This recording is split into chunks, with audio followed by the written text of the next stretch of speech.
Welcome to Not Milk Never Milk. Subscribe if you're lactose intolerant. You begin by confirming the SSD has enough space for all your used data. This prevents mid-process failures. Once done, make a quick backup of essential files so you can recover if something goes wrong. Next, install a reliable cloning tool and connect the SSD to your PC with a SATA cable or USB adapter. You will see both drives listed. Make sure you recognize the source and target to avoid overwriting the wrong disk. Then proceed to the cloning options. You select disk-to-disk cloning and disable sector by sector, unless you need exact copies of unused space.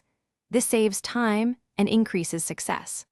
Once cloning starts, monitor progress and adjust partition sizes so the OS recognizes the full SSD capacity.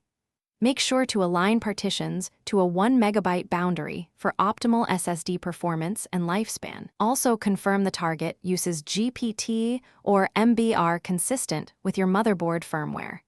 UEFI requires GPT, so the system can boot from the SSD after cloning finishes.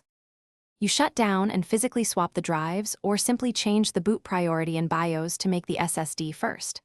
After booting, verify the system sees the full capacity and runs faster. Check that trim is enabled for long-term performance. If something fails to boot, make sure SATA mode is correct. ASI for most SSDs, then run the OS repair or rebuild the bootloader. If needed, reconnect the original drive to recover data, and repeat the cloning with corrected settings. Thanks for watching. If this was helpful, leave a like and consider subscribing. See you next time.